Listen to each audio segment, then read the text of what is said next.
Good morning friends. இப்போ நாம் பார்க்க போகிற போம் எமிலி டிக்கின்சன் எழுதின நேச்சர் த ஜென்ட்லஸ்ட் மதர் என்கின்ற poem. The nature the gentlest mother is, this is the first line of the poem. நாம் அனைவருக்கும் தெரியும், Emily Dickinson has written nearly 4000 poems. கிட்டத்தட்ட 4000 போம்ஸ் எழுதியிருக்காங்க. அவ்வளவுக்கு தலைப்பு வைக்க முடியாது. அதனால இவங்க எந்த போமுக்கும் தலைப்பு வைக்கல. அதுக்கு பதிலாக அவர்களுடைய போமுடைய அந்த ஃபர்ஸ்ட் லைனே அந்த போய்ட்ரியினுடைய தலைப்பாக அமையும். அப்படி இந்த poem of 6 paragraphs of 4 lines each, 4 பேராகிராஃப்களை கொண்டு 4 வரிகளை கொண்ட இந்த போம்ல the first line, nature the greatest mother is, இதுதான் இந்த போமுடைய தலைப்பு. ஆனால் இவங்க போமுக்கு தலைப்பு வைக்கல.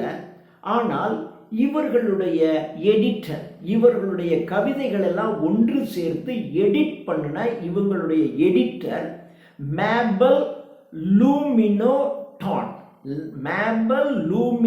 Dot and ஹிக்கின்சன்.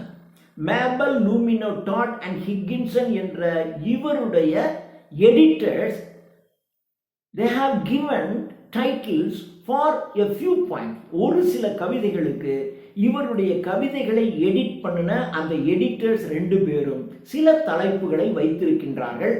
அப்படி அவர்கள் வைத்த தலைப்பு, பிகாஸ் இதற்கு அவங்க தலைப்பு வைக்கல, because I could not stop for death என்ற ஒரு கவிதை, அதற்கு சேரட் என்கின்ற ஒரு தலைப்பை வச்சிருக்காங்க. இப்படி சில போயம், சம்மர் ஷவர் அப்படின்னு கூட ஒரு கவிதைக்கு இவங்க தலைப்பு வச்சிருக்காங்க. இப்படி சில கவிதைகளுக்கு தலைப்பு வச்சிருக்காங்க. ஆனால் மெஜாரிட்டி ஆஃப் ஹர் போயம்ஸ் அவைகளுக்கு தலைப்பு கிடையாது. இப்போ நாம இந்த போம் நேச்சர் த ஜென்ட்லஸ்ட் மதர், இந்த போம்ல பார்த்தீங்கன்னா இயற்கையை கனிவும் பரிவும் மிக்க தாய்க்கு எடுத்து சொல்கிறார். பொதுவாக Emily Dickinson a lover of nature. Emily டிக்கின்சனுடைய வாழ்க்கை நாம் தனியாக life and works of Emily Dickinson போட்டிருக்கோம். அது ஒரு தடவை நீங்கள் பாருங்கள். பார்த்தீங்கன்னா உங்களுக்கு தெரியும், அவங்களுடைய வாழ்க்கையில் ஆரம்ப கட்டம் மகிழ்ச்சியாக இருந்துச்சு. ஆனால் ஒரு குறிப்பிட்ட கட்டத்துக்கு அப்புறம் அவர்கள் இந்த உலக வாழ்க்கையிலிருந்து ஒதுங்கி வீட்டுக்குள்ளேயே அடைபட்டு கிடக்கின்ற ஒரு பெண்ணாக மாறிட்டாங்க. அவங்க அம்மாவுக்கு உடம்பு சரியில்லை. அவர்களை கவனித்துக் கொள்கின்ற பணியில் ஒரு 6-7 வருஷம் ஓடி போச்சு. அதுக்கப்புறம் அவங்க எங்கேயும் வெளியில் ஒரு லைம் லைட்னு சொல்லுவாங்க இல்லையா, அந்த புகழ் வெளிச்சம் படாமல் தன்னுடைய வாழ்க்கையை அப்படியே ஒதுங்கி இருந்தே வாழ்ந்து விட்டு போனவர்கள் எமிலி டிக்கின்சன். அவங்க அந்த மாதிரி போயிட்டாங்க. அதனால அப்போ அவங்களுக்கு வேற என்ன, புகழ் வெளிச்சத்துக்கு வரல, பெரிய நண்பர்கள் கூட்டமும் கிடையாது. அப்போ இவர்களுடைய காலத்தை எப்படி கழிச்சிருப்பாங்க? லவ்விங் நேச்சர், இயற்கையை நேசிக்கின்ற அந்த தன்மையை வைத்துக்கொண்டு தன்னுடைய வாழ்க்கையை அப்படியே இயற்கையை ரசிக்கிறது, இயற்கையை நேசிக்கிறது, இதுலேயே தன்னுடைய வாழ்க்கையை கழிச்சிட்டாங்க. அதனால இவர்கள் நேச்சரை பேஸ் பண்ணி நிறைய கவிதைகள் எழுதியிருக்காங்க. அதுல ஒரு போம் தான் இது, நேச்சர் த ஜென்ட்லஸ்ட் மதர். இந்த போம்ல நேச்சரை ஒரு கனிவும் பரிவும் மிக்க தாயாக அவர் குறிப்பிடுகின்றார். என்ன சொல்றாங்க அப்படிங்கிறத நாம இந்த போம் பார்க்கலாம். இப்போ நம்ம கவிதையை பார்க்கலாம். The first paragraph, nature the gentlest, nature is the gentlest mother. இயற்கை என்பது ஒரு ஜென்ட்லஸ்ட் மதர். ஏன் ஒரு ஜென்ட்லஸ்ட் மதர்னு சொல்றாங்க? சில மதர்லாம் பார்த்தீங்கன்னா தாங்க முடியாது. குழந்தைகளை நான் நெறிப்படுத்துகிறேங்கிற பேர்ல அது ஒரு கிட்டத்தட்ட ஒரு சின்ன ராட்சசியாக செயல்படுவாங்க நிறைய பெற்றோர்கள். அதனால தான் கலீல் ஜிப்ரான் என்ற ஒரு பாரசீக கவிஞன் சொல்லுவான், your children are not your children, they come through you and not from you. உங்களுடைய குழந்தைகள் உங்கள் குழந்தைகள் அல்ல, அவர்கள் இந்த உலகத்திற்கு உங்கள் மூலமாக வந்தவர்கள். உங்கள் மூலமாக ஒன்று வருது. ஒரு இண்டஸ்ட்ரி இருக்கு, ஒரு மெஷின் இருக்கு. அந்த மெஷின் ஒரு பொருளை உற்பத்தி செய்யுது. இந்த பொருளை நான் தான் உற்பத்தி செய்தேன், அதனால் எனக்கு தான் இதற்கு உரிமை இருக்கிறது என்று அந்த மெஷின் உரிமை கொண்டாட முடியாது. அது மாதிரி இந்த குழந்தையை உருவாக்குகின்ற ஒரு பணியினை செய்தவர்கள், ஒரு மெஷின் லைக், அவ்வளவுதான். அதனால இந்த குழந்தைகளுக்கு அவர்கள் மீது எந்த விதமான உரிமையும் கிடையாது என்று கலீல் ஜிப்ரான் தன்னுடைய ப்ரொஃபெட் என்ற அந்த கவிதையில அவர் சொல்லுவார். அது மாதிரி ஒரு மதர் எப்படி இருக்கணும்னா, they can protect the body of the children, not their soul. குழந்தைகளினுடைய உடலினை பேணி குழந்தைகளுக்கு அடிபற்றக்கூடாது, குழந்தைகளுக்கு எதுவும் வந்துடக்கூடாது, குழந்தைகளுக்கு நோய்வாய்ப்பட்டு விடக்கூடாது என்பதில் தான் அவர்கள் கவனம் செலுத்த வேண்டுமே ஒழிய not to their soul, because they have their own dream அப்படி சொல்லுவார். அந்த குழந்தைகளுக்கு அவைகளுக்கு என்று தனி கற்பனை உண்டு.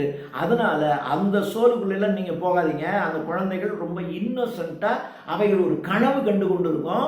அதுக்குள்ள போய் நீங்க வந்து என்ன யோசிக்கிற, என்ன பண்ணிட்டு இருக்க, அதை பண்ணு இதை பண்ணுன்னு நீங்க ஒன்று டைரக்ஷன் கொடுக்காதீங்க அப்படின்னு கலீல் ஜிப்ரான் சொல்லுவார். அது மாதிரி அதை அடிப்படையாக வச்சு இவங்க சொல்றாங்க, நேச்சர் என்பது ஒரு ஜென்ட்லஸ்ட் மதர். ஜென்ட்லஸ்ட் சூப்பர்லேட்டிவ் சொல்றாங்க. ஒரு ஜென்டில் மேன் அப்படின்னு சொல்றாங்க இல்லையா, அது மாதிரி ஒரு ஜென்டில் மதர். அவங்க ஒரு குழந்தைய ரொம்ப கனிவுடன் பராமரிக்கும். நான் குழந்தையை பராமரிக்கணும், அது நல்லதுக்கு தான் செய்கிறேன்னு அதை போட்டு அடிச்சு துன்புறுத்துறதுக்கு அந்த குழந்தை வீணாவே போயிடலாம். நான் அதுக்கு நல்லது செய்கிறேன் நல்லது செய்கிறேன் நல்லது செய்கிறேன்னு அந்த குழந்தையை சிறுமைப்படுத்தி, குழந்தையை அவமானப்படுத்தி, 4 பேருக்கு முன்னாடி அதை இழிவுபடுத்தி அதனுடைய உடலை துன்புறுத்துவதை விட பேசாமல் இருக்கணும். அதனால தான் சொல்லும் போதே சொன்னாங்க, நேச்சர் இஸ் த மதர்னு மட்டும் சொல்லாது, she is the gentlest mother. Nature is the gentlest mother, impatient of no child. இதில் பார்த்தீங்கன்னா இந்த sentence construction impatient of no child, இங்கே 2 நெகட்டிவ் இருக்கு. பேஷண்ட் ரொம்ப பொறுமையாக இருக்கிறது, impatient பொறுமையற்று இருக்கிறது. ஸோ இந்த impatient ஒரு நெகட்டிவ், நோ சைல்டு அங்கே ஒரு நெகட்டிவ். 2 நெகட்டிவ் சேர்ந்துச்சுன்னா பாசிட்டிவ் ஆகிடும். அது மேத்தமெட்டிக்ஸில் மட்டும் அல்ல இல்லையா, மைனஸு பிறகுனா ப்ளஸ் ஆகிடும். அது மாதிரி 2 நெகட்டிவ் சேர்ந்துச்சுன்னா அது வந்து ப்ளஸ்ஸாக மாறிடும். அது மாதிரி இங்கே 2 நெகட்டிவ் இருக்கு. So it gives a positive meaning. இப்போ இதனுடைய மீனிங் எப்படி இருக்குன்னா, nature is the gentlest mother, patient of சைல்டுன்னு அர்த்தம். She is patient of all children. எல்லா குழந்தைகளிடமும், குழந்தைகள் என்பது இந்த இடத்துல இந்த உலகத்தில் இருக்கின்ற எல்லா ஆல் கிரியேச்சர்ஸ் இன்க்ளூடிங் மேன், மனிதனையும் சேர்த்து இந்த உலகத்தில் இருக்கின்ற அனைத்து ஜீவராசிகளையும் தான் இந்த இடத்துல சில்ட்ரன், சைல்டு அப்படின்னு சொல்றார். ஸோ சைல்டு என்பது the creatures of this world including man. இவர்களுடைய தாய் நேச்சர். அந்த nature is kind to all. Nature is the gentlest mother. She is patient to her children. தன்னுடைய குழந்தைகளின் மீது பொறுமையாக இருப்பார். குழந்தை என்ன செஞ்சாலும் ஒன்றும் செய்ய மாட்டார், அப்படியே எல்லாத்தையும் தாங்கிக் கொள்வார். அகழ்வாரை தாங்கும் நிலம் போல தன்னை தோண்டுபவர்களை கூட தாங்கிக் கொள்ளுகின்றவள் பூமாதேவி, பூமி தாய். அதனால இந்த இயற்கை தன்னை டிஸ்டர்ப் பண்றவனை கூட அட்ஜஸ்ட் பண்ணிக்கும். அவனுக்கும் பேஷன் தான், எல்லாருக்கும் passion. So the nature does not show discrimination between her children. தன்னுடைய குழந்தைகளுக்கு இடையே இந்த இயற்கை என்கின்ற தாய் வேறுபாடு காட்டுவது கிடையாது. She is patient to all her children, all creature. Nature is the gentlest mother. She is patient of all children. The feeblest, feeble அப்படின்னா weak, வலிமை குறைந்த குழந்தைகளும் அவளுக்கு ஒண்ணுதான். வலிமை குறைந்த குழந்தை அப்படின்னா ஒரு சாதாரண ஓர் உயிர், ஒரு சின்ன பூச்சி, அதுக்கும் ஒண்ணுதான். 6 அறிவு படைத்த மனிதன், அதுவும் ஒண்ணுதான். இயற்கையை பொறுத்த வரைக்கும் அல்ல இது பூச்சி அதனால கேவலம், இது மனுஷன் ரொம்ப ஒஸ்தி அப்படியெல்லாம் இருக்காது. இயற்கை என்கின்ற தாயை பொறுத்தவரையிலும் தன்னுடைய குழந்தைகள் அனைவரும் மீதும் பொறுமை காக்கின்றவள், எல்லா குழந்தைகளின் மீதும் சமமாக அன்பு செலுத்துகின்றவள் அவள். The feeblest, ரொம்ப feeblest இருந்தாலும் சரி, the feeblest of the waywardest, waywardest அப்படின்னா strongest, வலிமை மிக்க குழந்தைகள். ஒரு எலிஃபென்ட், டைகர் அதுவும் ஒண்ணுதான், ஒரு டீர் அதுவும் ஒண்ணுதான். இயற்கையை பொறுத்த வரைக்கும் வலிமை குறைந்த உயிர்களும் ஒன்றுதான், வலிமை மிக்க மனிதன், யானை போன்றவைகளும் ஒண்ணுதான். The feeblest of the waywardest, her admonition mild. Admonition அப்படின்னா திட்டுறது, கடிந்து கொள்வது, திட்டுதல் அப்படின்னு அர்த்தம். நேச்சர் கொஞ்சம் திட்டும், ஆனால் நேச்சர் திட்டுறது ரொம்ப மைல்டாக இருக்கும், லேசாக திட்டும். லேசாக நீங்கள் ரொம்ப பெரிய குற்றம் செஞ்சுட்டு இருப்பீங்க, ஆனால் உங்களை சின்னதாக வார்ன் பண்ணணும், சின்னதாக வார்ன் பண்ணணும். அந்த சின்னதாக வார்ன் பண்ணும்போதே நீங்கள் தெரிஞ்சுக்கணும், ஓகே நம்ம இயற்கையோடு ஒத்து போகணும் அப்படின்னு நீங்கள் நினச்சிக்கணும். அது நீங்கள் ரொம்ப படுத்திட்டீங்கன்னா வேறு வழியே இல்லாமல் ஏதாவது பெருசாக பண்ணி விட்ரும். ஆனால் நீங்கள் படுத்தினதுக்கு அது பண்ணுறது கொஞ்சோண்டு தான். ஞாபகம் வச்சுக்கிட்டா நம்ம அவ்வளவு இயற்கையை சீரழித்து கொண்டிருக்கின்றோம், அது பண்ணுறது கொஞ்சம் தான். Her admonition, her scold, her warning, warning திட்டுறது, எச்சரிக்கை விடுவது இஸ் மைல்டு. இந்த உயிர்களுக்கு, எஸ்பெஷலி மனித சமுதாயத்திற்கு இயற்கை விடுகின்ற எச்சரிக்கை ஒரு மைல்டானது. So this is the first stanza. Then the second stanza, in forest and the hill. காடுகளிலும் சரி மலை குன்றுகளிலும் சரி எல்லாம் இயற்கை இருக்கின்ற இடம். பை டிராவலர், டிராவலர் என்பது வழிப்போக்கன், இந்த இடத்துல ஹியூமன் பீயிங் அர்த்தம். Traveller be hurt. காடுகளிலும் சரி மலைகளிலும் சரி இந்த வழிப்போக்கனாகிய மனிதனின் குரல் கேட்டுச்சுனாவே போதும். அதாவது இயற்கையை பொறுத்தவரையில் எல்லாம் ஒண்ணுதான். ஆனால் இயற்கைக்கு தெரியும் தன்னுடைய குழந்தைகளில் ஒன்றாகி இந்த மனித குழந்தை மற்ற குழந்தைகளை, இயற்கையில் இருக்கின்ற மற்ற குழந்தைகள்னா என்ன, மற்ற விலங்குகள் மற்ற உயிரினங்களை எல்லாம் இது அழிச்சிடும், அவைகளை டிஸ்டர்ப் பண்ணும். தன்னுடைய சுயநலத்திற்காக இந்த மனித குழந்தையானது அப்படி இயற்கை சொல்லும். இயற்கை சொல்லுது, என்னுடைய குழந்தைகளில் இந்த மனித குழந்தையானது மற்ற குழந்தைகளாகிய வலிமை குறைவாக இருக்கின்ற மற்ற உயிரிகளை அழிக்கின்ற தன்மை இதுக்கு உண்டு. இந்த குழந்தை அந்த மாதிரி விசித்திரமானது அப்படின்னு நேச்சர் நினைக்குது, சொல்லுது. By traveller be hurt. என்னுடைய குழந்தைகளிலேயே in forest and the hill, காடுகளிலும் சரி மலைகளிலும் சரி என்னுடைய குழந்தைகளில் ஒன்றாக இருக்கக்கூடிய இந்த traveller, the human being be hurt. அந்த வழிப்போக்கன் என்கின்ற அந்த மனிதன் வருகின்ற ஒலி கேட்டுச்சுனாவே restraining rampant, restraining rampant squirrel, rampant squirrel, squirrelனா அணி, rampant squirrel என்றால் எப்பொழுதும் துள்ளி விளையாடி கொண்டிருக்கின்ற அணில் restraining அப்படி பதுங்கும். மனுஷன் இல்லைன்னு காட்டில் பார்த்தீங்கன்னா அந்த அணில் இங்கிருந்து அங்கே தாம விளையாடிட்டு இருக்கோம், ஆனால் மனிதன் வர்ற சத்தம் கேட்டுச்சுனாவே எங்கேயா போய் ஒளிஞ்சிக்கும். ஏன்னா மனிதனை கண்டால் மற்ற உயிர்களுக்கு அந்த பயம். இது இயற்கை சொல்லுது, என்னுடைய குழந்தைகளில் ஒரு குழந்தையாகி இந்த மனித குழந்தையை பார்த்துருச்சுன்னா மற்ற குழந்தையாகி இந்த அணிலாம் பார்த்தீங்கன்னா போய் ஓடி ஒளிஞ்சிக்கும். By traveller be hurt restraining rampant spirit. துள்ளி விளையாடி கொண்டிருக்கின்ற அணிலானது ரிஸ்ட்ரைனிங், தன்னுடைய மூவ்மெண்ட், தன்னுடைய இயக்கத்தை ரெஸ்ட்ரிக்ட் பண்ணிக்குது, குறைச்சிக்குது. அங்கே எங்கேயும் போகாது, எங்கேயும் பந்துல போய் உட்காந்துக்கும். ஆர் டூ, அதே மாதிரி அதை போல இம்பெச்சுவஸ் பேர்ட். இம்பெச்சுவஸ் என்னால் துடுக்குத்தனம் மிக்க, இம்பெச்சுவஸ் பேர்ட். அதே மாதிரி துடுக்குத்தனமாக இருக்கக்கூடிய பறவை. இந்த பறவை அப்படித்தான், ஆலையில காடுகளில் இருக்கக்கூடிய பறவைகள்லாம் பார்த்தீங்கன்னா இங்கே தான் ஜம்ப் பண்ணும், அங்கே பறக்கும், இங்கே பறக்கும், அங்கே போய் அதை பிடிச்சிட்டு வரும், இதான் பண்ணிட்டு இருக்கோம். ஆனால் மனுஷன் வர்றான்னு தெரிஞ்சுட்டுனாவே அவன் வேட்டையாடிடுவான், நம்மளை கொன்னுடுவாங்கிற பயத்தில் இம்பெச்சுவஸ் பேர்ட் அதுவும் அதே மாதிரி தான் செய்யும், ஒளிஞ்சிக்கும். So this is the end of the second stanza. How fair her conversation. How fair, beautiful. இந்த தாய், இயற்கை என்கின்ற தாய் நம்முடன் பேசுவது, கான்வர்சேஷன், நம்முடன் உரையாடுவது என்பது எவ்வளவு அழகா இருக்கு. How fair her conversation a summer afternoon. Summer என்பது இங்கிலீஷ்காரவங்க அல்லது அமெரிக்கன், இந்த யூரோப்பியன்ஸுக்கு ரொம்ப பிடிச்ச காலம் சம்மர். அங்க சம்மர் என்பது நம்ம நாட்டில் ஒரு குளிர் காலத்தில் நம்ம ஊட்டி கொடைக்கானல் இருந்தால் எப்படி இருக்கும், ஒரு ஒரு ஒரு குளிர் இருக்கும், ஆனாலும் கொஞ்சம் அது மாதிரி தான் அங்கே சம்மரே இருக்கும். இப்போ அவன் நாட்டில் குளிர் எப்படி இருக்கும், குளிர்னாக்கா அப்படியே ஐஸ் பனிக்கட்டியாக இருக்கும். அதனால அவங்களுக்கு வின்டர் பிடிக்கவே பிடிக்காது, அவங்களுக்கு ரொம்ப பிடிச்சது சம்மர். அந்த சம்மரில் பனி கட்டியாக இருக்காது, ஆனால் நமக்கு ஊட்டி கொடைக்கானல் எப்படி ஜில்லுன்னு அது மாதிரி இருக்கும், அதுதான் அவங்களுக்கு பிடிக்கும். அதனால தான் சம்மர் என்பது ஹாப்பினஸ், மகிழ்ச்சியின் அடையாளம் அவர்களுக்கு. எ சம்மர் ஆஃப்டர்நூன், ஒரு கோடை காலத்தின் மாலை நேரத்தில்.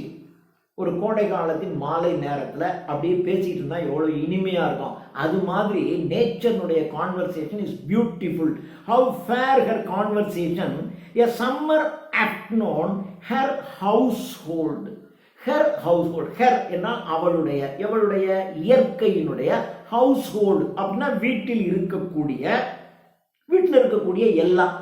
இயற்கையினுடைய எல்லாம் அப்படின்னா இயற்கையின் படைப்பில் இருக்கக்கூடிய அனைத்து உயிரினங்களும் ஹர் அசம்பிளி, எல்லாம் ஒன்று சேர்ந்து. நமக்கு இப்படி இருக்கும், நல்லா வெளியில் மழை பெஞ்சிக்கிட்டு இருக்கு. அப்படி மழை பெய்து கொண்டு இருக்கும்போது வீட்டுக்குள்ளே அப்பா வேலைக்கு போயிட்டு வந்துட்டாங்க, அம்மாவுக்கும் ஒன்றும் வேலை இல்லை, எல்லாரும் சாயங்காலம் வீட்டில் உட்காந்துட்டு ஒரு 6 மணி, அப்படி 6 மணி வாக்கில் வெளியில் மழையெல்லாம் முடிஞ்சு போச்சு. அந்த சமயத்தில் வீட்டுக்குள்ளே இருந்துகிட்டோம்னா எப்படி இருக்கும்? எல்லாம் அப்பா கூட, அப்பா அம்மா அண்ணன் தம்பி தங்கச்சி அக்கா எல்லாரும் உட்காந்து அப்படியே உட்காந்து பேசிச்சுக்கிட்டு சிரிச்சுக்கிட்டு விளையாண்டுக்கிட்டு அரட்டை அடிச்சுக்கிட்டு எவ்வளோ மகிழ்ச்சி இருக்கும். அது மாதிரியான மகிழ்ச்சி ஒரு சம்மர் ஆஃப்டர்நூனில் அப்படியே எல்லாம் அவளுடைய her house hold her assembly, அவளுடைய வீட்டில் ஹர் அசம்பிளி. அசம்பிளி என்றால் அசம்பிளின்னா என்ன? சட்டசபை அப்படின்னு சொல்கிறோம். அசம்பிள், எல்லா உயிரினங்களும் ஒன்று சேர்ந்து. And when the sun go down, அப்போ சூரியன் அப்படியே கீழே இறங்கிக்கிட்டு இருக்கு. மாலை நேரம் ஒரு 5-5:30 மணி. 5-5:30 மணிக்கு இயற்கை தன்னுடைய வீட்டில் தன்னுடைய உறுப்பினர்கள் எல்லோரும் ஒன்றா சேர்ந்து எப்படி அந்த மாலை நேரத்தில் மகிழ்ச்சியாக இருப்பாங்க, அப்படி இருக்கு அப்படின்னு சொல்றார். How fair the conversation. அப்போ இயற்கையானது அப்படியே அந்த மாலை நேரத்தில் இயற்கை எல்லாரோடையும் பேசும். இயற்கை பேசும், தன்னுடைய விலங்குகளோட பேசும், பறவைகளோட பேசும், மற்ற எல்லா உயிரினங்களுடன் இயற்கை பேசும், உரையாடும். மனிதர்களுடனும் பேசும். ஆனால் மனிதன் அந்த இயற்கையின் உரையாடலை கேட்கின்ற தன்மை அவனுக்கு கிடையாது. ஏன்னா இவனுக்கு தான் மிக அறிவுள்ளவன், தான் பேராற்றல் மிக்கவன்கிற ஒரு செருக்கு, ஒரு இருமாப்பு இருக்கு. அதனால இவன் இயற்கையின் குரலை கேட்கறதில்ல. அதனாலதான் இயற்கை அழிஞ்சு போயிடுது. ஒரு மிகப்பெரிய ஒரு சூறாவளி காற்று வருது, ஒரு புயல் வருது அப்படின்னா எல்லா உயிரினங்களுக்கும் தெரியும். இயற்கை முன்கூட்டியே சொல்லிடும், நாளைக்கு ஒரு பெரிய புயல் வரப்போகுது தெரியும். அப்போ எல்லா உயிரினங்களும் பத்திரமா போயிடும். சுனாமி வரும்போது எல்லா உயிரினங்களும் மனிதனின் கட்டுப்பாட்டுக்குள்ள இருக்கக்கூடிய விலங்குகளை தவிர மற்ற எல்லா உயிரினங்களும் பாதுகாப்பான இடத்துக்கு போயிடுச்சு. ஆனா மனுஷனுக்கு தான் தெரியல, சுனாமி வரப்போகுதுங்கிறதே தெரியல. எல்லா உயிரினங்களுக்கும் அது ஒரு சிம்டம்ஸ் காட்டிடும். இயற்கை பேசிடும், இயற்கை சொல்லும் ஒரு பெரிய சுனாமி வரப்போது ஜாக்கிரதையா இருந்துக்கோ அப்படின்னு சொல்லும். அப்போ எல்லா விலங்குகளும் பாதுகாப்பான இடம், ஒரு மேடான இடம், ஒரு நல்ல பொந்துக்குள்ள, ஒரு நல்ல குகைக்குள்ள, ரொம்ப பாதுகாப்பான இடத்துக்கு எல்லா உயிரினங்களும் போயிடும். ஆனா மனுஷனுக்கு தான் இயற்கையோட தொடர்பு இல்லாத காரணத்தினால இயற்கை சொல்லுகின்ற உரையாடல், இயற்கை இவனோடும் பேசும், ஆனால் அதை கேட்கின்ற தன்மை இவனுக்கு கிடையாது. இவனுக்கு தான் என்கின்ற அகந்தை இருக்கிறதுனால இயற்கையின் குரல் இவனுக்கு கேட்கல, தெரியல. அது மாதிரி how fair her conversation, அவளுடைய குரல், இயற்கையின் குரல் எவ்வளவு இனிமையானது தெரியுமா? A summer afternoon, her household, her assembly, and when the sun go down, சூரியன் அஸ்தமிக்கின்ற நேரத்தில் தன்னுடைய உறுப்பினர்கள், தன்னுடைய குழந்தைகளுடன் தன்னுடைய இடத்தில் இருந்து அந்த இயற்கை தாய் பேசுவாள், இனிமையாக பேசுவாள் அப்படின்னு சொல்றாரு. The next stanza, her voice among the isles, AISLES, isles அப்படின்னா a moving passage in a church. ஒரு சர்ச்சில் இருக்கிற மூவிங் பேசேஜ். ஒரு சர்ச் இருக்கு, சர்ச்சில் பார்த்தீங்கன்னா இந்த பக்கம் பெஞ்சஸ் போட்டிருப்பாங்க. அந்த நடுவில் இருக்கக்கூடிய பேசேஜ் இருக்கு இல்லையா, அதுக்கு பேர் ஐல்ஸ்னு பேர். இப்போ ஒரு ஞாயிற்றுக்கிழமை அப்படின்னாக்கா மக்கள் நிறைய கூட்டம் வருவாங்க. அப்போ ஒவ்வொருத்தரும் போய் அந்த பெஞ்சஸ்க்குள்ள உட்காந்துக்குவாங்க. அப்புறம் முட்டி போடும்போது கீழே இறங்கி அப்படி முட்டி போடுவாங்க. இப்போ சர்ச்சில் யாருமே இல்லை. அப்போ நீங்கள் டக்குன்னு போனோம்னா என்ன பண்ணுவாங்க? அந்த பேசேஜ்லேயே அப்படியே முட்டி போட்டுட்டு கடவுள்கிட்ட ப்ரே பண்ணுவாங்க இல்லையா? அதை தான் சொல்கிறாங்க. Her voice among the isles, among the isles, அந்த சர்ச்சில் இருக்கக்கூடிய அந்த பேசேஜில் inside the timid prayer, timid என்றால் சாஃப்ட்னு அர்த்தம், சாஃப்ட் பிரேயர், மென்மையாக ப்ரே. எல்லா உயிரினங்களும் மென்மையாக ப்ரே பண்ணும் இந்த உலகத்தில். அந்த எல்லா உயிரினங்களும் சிறப்பாக வாழ வேண்டும் என்று இயற்கை மென்மையாக ப்ரே பண்ணுது. Her voice, அவளுடைய குரல். எவளுடைய குரல்? the voice of the nature among the isles inside the timid prayer. inside அப்படின்னாக்க persuade, தூண்டும். மென்மையான பிரேயர். கடவுளிடம் என்னுடைய குழந்தைகளை எல்லாம் காப்பாற்று என்று இந்த இயற்கை தாய் கடவுளிடம் வேண்டுகிறாள். of the minutest cricket. எல்லாருக்கும் அந்த இயற்கை தாய் வேண்டுவது of the minutest, இருக்கின்ற உயிரினங்களில் மிக சிறிதாக இருக்கக்கூடிய மைன்யூட்டஸ்ட் கிரிக்கெட். கிரிக்கெட் என்பது ஒரு பூச்சி, ஒரு பாச்சைன்னு சொல்றோம் இல்லையா, பாச்சை பூச்சி.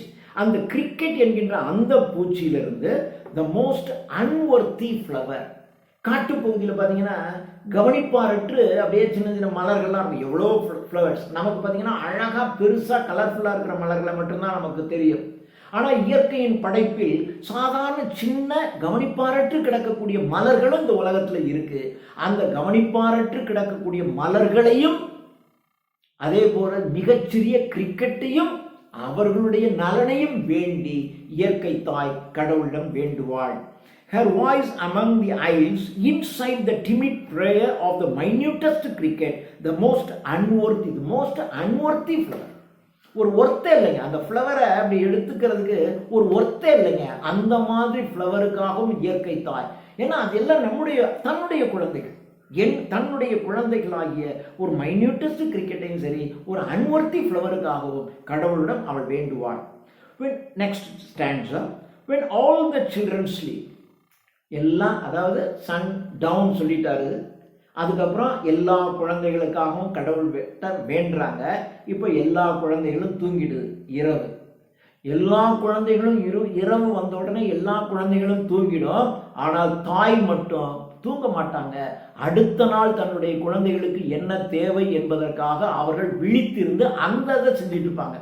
நாளை காலைல பெரிய ஸ்கூலுக்கு போகணும், ஸ்கூலுக்கு போகிறவங்களுக்கு என்னென்னலாம் வேணும் இப்போயே எல்லாத்தையும் தயாரித்து வச்சுக்கணும். இல்லை இப்போயே எடுத்து வச்சா தான் காலையில் எழுந்த உடனே குழந்தைக்கு அனுப்புறதுக்கு வசதியாக இருக்கும்.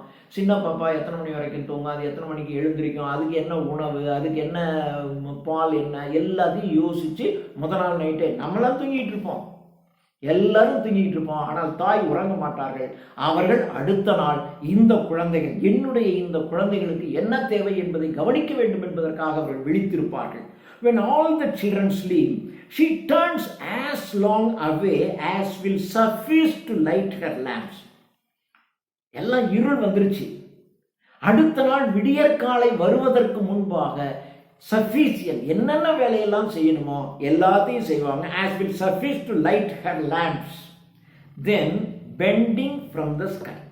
bending from the sky அப்படின்னா setting of the sun, அஸ்தமித்த சூரியன். அஸ்தமித்த சூரியன் அடுத்த நாள் விடியற்காலையில் வருகின்ற வரையிலும் சூரியன் உதிக்கணும். இந்த குழந்தைகளுக்கு தேவையான எல்லா காரியங்களையும் அவள் அந்த இரவு முழுவதும் செய்து தயாரித்துக் கொண்டிருப்பாள். எனவே இயற்கை தாய் உறங்க மாட்டாள். When all the children sleep, she turns as long away as will suffice to light her lamps, then bending from the sky with infinite affection. The last stanza. With infinite affection. Infinite என்றால் எல்லையற்ற, infinity அப்படின்னா அதுக்கு ஒரு முடிவே இல்லை. இந்த இயற்கை தாய் தன்னுடைய குழந்தைகளாகிய இந்த உலகத்தில் இருக்கின்ற எல்லா உயிரினங்களின் மீதும் அளவற்ற எல்லையற்ற அன்பு செலுத்துகிறாள். With infinite affection and infinite care. Infinite affection, infinite care. இந்த குழந்தைகளை எப்படிதான் பாதுகாக்கிறது என்று எல்லையற்ற பாதுகாப்பு உணர்வுடன், எல்லையற்ற பரிவுடன், her golden finger, அவளுடைய ஃபிங்கர் கோல்டன் ஃபிங்கர் என்றால் இயற்கை அப்படி ஒரு பொன்னானது அப்படின்னா மிக உயர்ந்ததுன்னு அர்த்தம். மிக உயர்ந்தது இந்த இயற்கை. அந்த இயற்கை தன்னுடைய கோல்டன் ஃபிங்கரை ஆன் ஹர் லிப், தன்னுடைய உதட்டின் மீது வைத்து செய்யக்கூடாது. இயற்கை தன்னுடைய குழந்தைகளுக்கு வான் பண்றது கூட பார்த்தீங்கன்னா முதலே சொல்லியிருப்போம். அப்படிலாம் ஹெவியாலாம் வான் பண்ண மாட்டாங்க, செய்யக்கூடாது அப்படின்னு சொல்லுவாங்க. அப்படி சொன்னா உலகத்தில் இருக்கின்ற எல்லா உயிரினங்களும் கேட்டு இயற்கை தன்னுடைய கோல்டன் ஃபிங்கரை லிப்ல வச்சு அப்படி வான் பண்ணுச்சு அப்படின்னா உலகத்தில் இருக்கின்ற அனைத்து உயிரினங்களும் கீழ்ப்படிந்து கேட்கும். ஒரு உயிரினம் மட்டும் கேட்கவே கேட்காது. அது மாத்திரம் என்ன எச்சரித்தாலும் அது இஷ்டத்துக்கு செய்யும். உடனே இது புதுசாக தன்னுடைய அறிவை பயன்படுத்தி ஒரு பிளாஸ்டிக்கை உற்பத்தி பண்ண, இயற்கையை எப்படி சீரழிக்கிறது, இயற்கையை கெடுக்கிற எல்லா வேலையும் செய்யும். ஆனால் எல்லாத்தையும் இந்த தாய் பொறுமை காத்துக்கிட்டே இருப்பாள். ஒரு கட்டத்தில் ஏதாவது சின்னதாக இவனுக்கு ஒரு வார்ன் பண்ணணுங்கிறக்காக ஏதாவது டிஸ்டர்ப் பண்ணுவாங்க. அப்போ கொஞ்சம் புரிஞ்ச மாதிரி இருப்பான், ஆனால் மறுபடியும் இந்த வேலையே செஞ்சுக்கிட்டே இருப்பான். அந்த மாதிரி இந்த மனித இனம் with infinite affection and infinite care, her golden finger on her lip will silence everywhere. அப்படி அம்மா இந்த இயற்கை தாய் தன்னுடைய கோல்டன் ஃபிங்கர்னால லிப்ஸ்ல வச்சு அப்படி வார்ன் பண்ணுனாங்க அப்படின்னு சொன்னா, உலகத்தில் இருக்கின்ற வில் சைலன்ஸ் எவ்ரிவேர். உலகத்தில் இருக்க எல்லா உயிரினங்களும் இயற்கை சொல்லிடுச்சு அப்படின்னா அப்படியே கீழ்ப்படிந்து எல்லா உயிரினங்களும் அமைதி ஆயிடும் அப்படின்னு சொல்றாங்க. ஆனால் நமக்கு தெரியும் மனித இனம் மொத்தம் என்ன பண்ணாது, கேட்காது. அதாவது சாயந்தரம் ஆயிடுச்சு அப்படின்னா உடனே இது என்ன பண்ண, மின்சாரத்தை கண்டுபிடிச்சு விடாது. ராத்திரியெல்லாம் ஆட்டம் போடும், ராத்திரிலாம் கூத்தடிக்கும், சினிமா உண்டாக்கிக்கும், அப்புறம் விடிய டிவியை ஓட விட்டுக்கிட்டு இருக்கோம், உட்காந்து தூங்காது, எல்லாம் பண்ணும். ஆனால் உலகத்தில் இருக்கின்ற எல்லா உயிரினங்களும் 6 மணி 6:30 மணி 7 மணி ஆயிடுச்சுன்னா அது போய் அடைஞ்சு நல்லா உறங்கும், விடியற் காலையில் எழுந்திரிச்சிடும். இப்படித்தான் இந்த மனித இனமும் இருந்துச்சு. ஆனால் மனிதனுக்கு அறிவு வளர வளர இயற்கையை விஞ்ச வேண்டும் என்கின்ற எண்ணத்தினால் இவன் தனக்குத்தானே அழிவை தேடிக்கொள்கிறான் அப்படிங்கிற மாதிரி. ஆனால் அப்படி நேரடியாக சொல்லலை. இப்படி இயற்கை தன்னுடைய குழந்தைகள் எல்லாம் என்ன அழகாக பராமரிக்கிறாள் என்று nature is the gentlest mother என்ற இந்த போம்ல எமிலி டிக்கின்சன் மிகவும் அழகாக சொல்லுகிறார். தேங்க்யூ.